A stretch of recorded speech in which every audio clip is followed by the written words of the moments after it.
بسم اللہ الرحمن الرحیم۔ قسط نمبر 2، طارق بن زیاد۔ طارق بن زیاد نے راہب کی روادات سنی اور ظریف بن مالک سے مشورہ کیا کہ کیا کیا جائے۔ دونوں نے یہ فیصلہ کیا کہ اس کو موسیٰ بن نصیر کے پاس بھیج دیا جائے اور وہاں سے جو فرمان شائے گا ہم لوگ اس پر عمل کریں گے۔ چنانچہ دونوں راہبوں کو موسیٰ بن نصیر کے پاس بھیج دیا گیا اور ساتھ ان کی ساری روادات لکھ کر بھی بھیج دی گئیں۔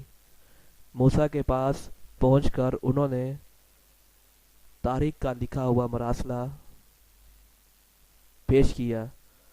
موسیٰ نے مراسلہ کھول کر پڑھا اور راہبوں سے ہم کلام ہوا۔ کیا حاکم وقت کو اس وحشیانہ واقعے کی اطلاع نہیں ہوئی؟ راہب سب کو خبر ہے اور سب کو ہی نہایت رنج و قلق ہے۔ موسیٰ پھر ایسے ابو الہوس اور بدکار بادشاہ کو معزول یا قتل کیوں نہیں کر دیتے؟ راہب: اس لیے کہ سب اس سے ڈرتے ہیں۔ موسیٰ: اچھا، آپ مجھ سے کیا چاہتے ہیں؟ جولین: صرف یہ کہ آپ اس ظالم سے میرا انتقام لیں۔ جولین: آپ ایک مظلوم کی حمایت میں تلوار بلند کر رہے ہیں، اس سے زیادہ اور کیا معقول وجہ ہوگی؟ موسیٰ: یہ تمہارا آپس کا مسئلہ ہے، خود ہی طے کر لو۔ جولین: اگر ہم طے کر سکتے ہوتے تو تمہارا دروازہ کیوں کھٹکھٹاتے؟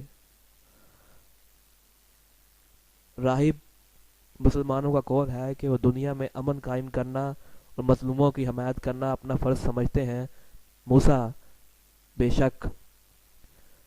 راہب: جو بے عزتی جولین کی کی گئی ہے اس سے کیا وہ مظلوم نہیں سمجھے جاتے؟ موسیٰ: بے شک۔ راہب اور رازق: موسیٰ: ظالم ہے راہب، پھر کیا آپ کا یہ فرض نہیں ہو جاتا کہ مظلوم کی حمایت کریں اور ظالم کو کیفر کردار تک پہنچائیں؟ موسیٰ: بے شک میرا یہ فرض ہو جاتا ہے۔ راہب: تو اللہ کے لیے آپ مظلوم کی حمایت کیجیے اور ظالم کو سزا دیجیے۔ میں شرافت اور تہذیب اور انسانیت کے نام پر آپ سے اپیل کرتا ہوں۔ جولین: اگر آپ نے ہماری امداد نہ کی اور میں اس بدکار و جفاکار سے اپنا انتقام نہ لے سکا تو میں حضرت مسیح علیہ السلام کی قسم کھاتا ہوں سمندر میں ڈوب کر مروں گا اور میرا خون آپ کی گردن پر ہوگا۔ موسیٰ یہ سن کر گھبرا گیا اور انہوں نے جلدی سے کہا، میں انشاءاللہ تمہاری مدد کروں گا، لیکن… راہب: لیکن کیا؟ موسیٰ: میں محض ایک وائسرا ہوں، خلیفہ کا ماتحت میں خود مختار نہیں ہوں۔ اگر تم پسند کرو تو میں تمام واقعات لکھ کر اعلی حضرت خلیفہ کے حضور میں ارسال کر کے ان سے لشکر کشی کی اجازت حاصل کر لوں۔ راہب: نہایت مناسب رائے ہے آپ کی۔ موسیٰ: اچھا تو میں ابھی لکھتا ہوں۔ موسیٰ نے اسی وقت ایک عرض داشت لکھی اور اپنے ایک متمد آدمی کو دے کر خلیفہ کی خدمت میں ارسال کر دی۔ کونٹ جولین اور راہب نے ان کا شکریہ ادا کیا اور اجازت لے کر رخصت ہو گئے۔ ان کے جاتے ہی موسیٰ اور عبدالعزیز اٹھ کر چلے گئے۔ ان کے جاتے ہی لوگ جوگ در جوگ اٹھ کر روانہ ہو گئے۔ عجیب خواب ہر مسلمان وائسرے موسیٰ اور دوسرے اراکین سلطنت خوب جانتے تھے کہ خلیفہ ولید بن عبد الملک جس قدر رحم دل اور فیاض و سخی ہیں، اس قدر یہ بھی چاہتا ہے کہ دنیا کے کسی بھی حصے میں مسلمانوں کو کسی بھی طرح کی کوئی تکلیف نہ پہنچے اور اس کے ہمسائے بادشاہوں اور تاجداروں میں ناچاکی نہ ہو۔ تمام ممالک میں امن و امان قائم رہے۔ جس زمانے میں بلاد المغرب کے وائسرے موسیٰ بن نصیر تھے، اسی زمانے میں بلاد مشرق کے وائسرے حجاج بن یوسف ثقفی تھے۔ یہ عراق میں رہنے والے تھے اور موسیٰ افریقہ میں۔ موسیٰ کو معلوم تھا کہ ہندوستان کے چند خود سر راجاؤں نے جزیرہ سرندیپ لنکا سے آنے والے مسلمانوں کو قید کر لیا ہے اور حجاج بن یوسف نے خلیفہ ہندوستان پر لشکر کشی کی اجازت لی ہے۔ موسیٰ کا خیال تھا کہ خلیفہ ہندوستان پر لشکر کشی کی اجازت دے دے گا کہ وہاں مسلمان قید تھے، مگر اندلس پر یورش کی اجازت نہیں دیں گے، کیونکہ وہاں مسلمانوں کا کوئی تعلق نہ تھا بلکہ آپس میں عیسائیوں میں مناقشات تھے۔ تاہم انہیں کچھ امید ضرور تھی، اور وہ اس امید پر ہی انہوں نے تیاریاں شروع کر دی تھی۔ افریقہ سے اندلس جاتے ہوئے راستے میں سمندر کو بغیر جہازوں کے عبور کرنا ممکن نہ تھا۔ بحیرہ روم نے افریقہ کو اندلس سے بالکل جدا کر دیا تھا، اور مسلمانوں نے اس وقت سمندر میں جہاز رانی نہیں کی تھی، مگر جب کہ اندلس پر چڑھائی کا ارادہ تھا تو یہ ضروری ہو گیا تھا کہ جہاز تیار کروائے جائیں تاکہ بحیرہ روم کو عبور کیا جا سکے۔ چنانچہ موسیٰ نے جہاز تیار کروانے شروع کروا دیے تھے۔